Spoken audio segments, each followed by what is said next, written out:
basketball coach, Krista Kilburn-Steveskey. Her program is coming off another WNIT appearance last year. Good afternoon. I guess now, thanks again for everyone coming. Just echo Jeff Hathaway's comments there, but excited. Glad to have a second year of doing this media day. It was a lot of excitement, and we built a lot of suspense going into last year. So, but to stand right here and to think about being the fourth, we had the fourth WNIT bid in our program's history this past season. I remember sitting here last year having a little bit of chip on our shoulder about that. You know, so it was good to kind of get the young crew and a lot of the veterans back in postseason play. And so as we head into this season, there's a lot of excitement. We have a blend of veteran players. We have 5 newcomers that are going to really excite a lot of you guys sitting here when you see the level of skill and athleticism that they're bringing to the table right now. It's been a, you talk about why we're going back. I coached high school for a number of years. Going to practice every day has just been even a different level of fun because we're a different team. You know, I'm exhausted. Going down to media day on the train was probably the most exhausting, but it's a good type of exhaustion. Haven't had that in a number of years of the amount of teaching that you have to do, but yet how quick they are learning their return rate and how they're carrying over from one drill to the next. So I really want to set you guys up about what you're going to see with the newcomers and the addition of the veterans, but that time will tell. We have a tough schedule. But I have to get in here and talk a lot about the 2 foundations, like the stable part of our program with Shante Evans, who's not here yet, and Candace Bond. You know, a lot of times, I do spend a lot of time talking about everybody because I think a team's dynamic, it takes everyone. But, today needs to be a big day. Just talk about, Shante Evans here first, and she won't be here to hear all this stuff. But, and I don't want to miss a stat line here, but, to watch her development, to recruit a kid like we did in her house 4 years ago, saying that you're going to have an opportunity to do some great things. Not telling her what she's going to get to do, but you have an opportunity. And for her to seize that moment and obviously have that talent base, and she becomes the second All-American in Hofstra history here for women's basketball. So 2-time AP All-American. She was first team All-CAA, first team All-Metropolitan New York, which is great. I know the last time we've had the first team. But obviously she's on pace. She's 222 points shy and 39 rebounds shy of crushing Kate Gordon's record for leading points and rebounds here in the program's history. And she was the first as a sophomore to score 1,000 points. So I mean, just great stat lines with Shante. To me, obviously, she's developed into one of the best players in CAA. Continue with Elena Del Don. I'm going to keep putting that push out there. She has a great season this year. Co-player of the year. It's fortunate for us to have a player like Del Don, but yet Shante Evans and all the things she's been doing doesn't need to be overshadowed.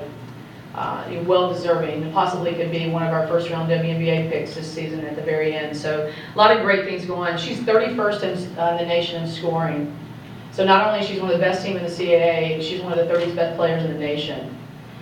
She's 13th in the nation in rebounding, and her 16th in the nation for double-doubles. So we have some national relevance right here in the room on Hofstra's campus with a player of this caliber. You say all these great things, not to get into any kind of coach's statement, but to coach 2 players, Shante Evans and Candace Bond, that again are your most unselfish players. The players that always go to work, cause you the least problems in your career. A lot of coaches can't say that their best players is a remarkable person off the court.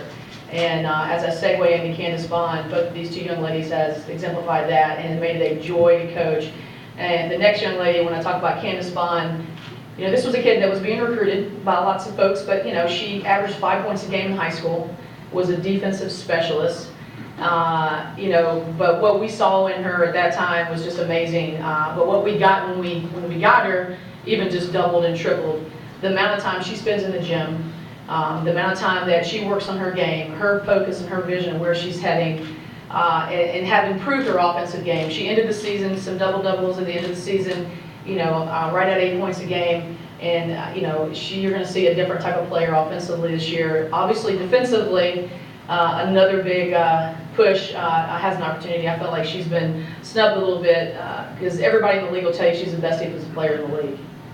Every coach comes up to me, she's the best defensive player in the league. So again, we don't have to get medals for that, but we'd be nice if it's deserving. And she averaged 3 steals per game. You know, she led the conference in defensive stat line. So, and you've got to see her on the floor. It's crazy. It's crazy seeing how she plays, how she has an attraction to the ball. It's just like an innate ability that I have never coached in my career.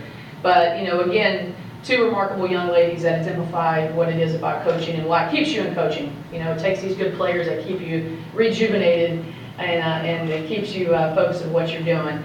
Obviously, we have some veterans that are going to give us some time this year, Annie Payton and Anna Yuku, 2 kids that have worked really hard in the offseason.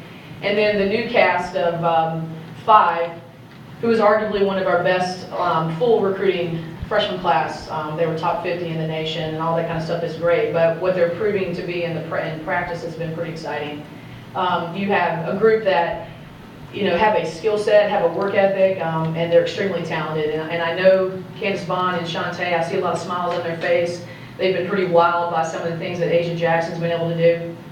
You know, Bill and I were talking this morning, we could possibly have, you know, 2 of the best players, and 1 kid's a freshman, you know, and 1 kid's a senior. So we can't wait to show you, for Asia to have a little breakout and show you what she can do. But then you have all these people that surprise you every day. You know, practice is really fun, it's really different, and you just come somebody else. Ruth Sherrill will surprise you, and the rebounding that's happening, and Gianna Thomas-Palmer, and just all the way across the board. So I can't say enough about my team, and just looking forward to having that breakout for you guys. Now, we don't come out with an easy slate. 12 of the teams that we're playing got postseason play last year. So we're at St. John's. We open up Stetson in Texas.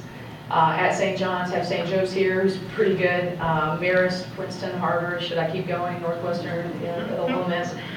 But so, you know, we obviously feel like we can do a lot of damage, but we're going to have these freshmen and everybody else playing some top ball right from the get-go. But at least you'll put them in a line of fire that they're going to have to be swinging. So other than that, you know, just I can't thank enough everybody coming. Obviously, Jeff Hathaway and Stuart Benowitz allowing us to do this, and Stephen, who just does a great job. And you know, I'm just very, very excited about this season and looking forward to, again, being a contender for the CAA as usual. And you know, we can't go without saying that my goal for this program is for us to be, you know, the first in program's history to be on the NCAA. And it's, you know what, we are on pace, and it's just, you got to just prove it. And it's not easy.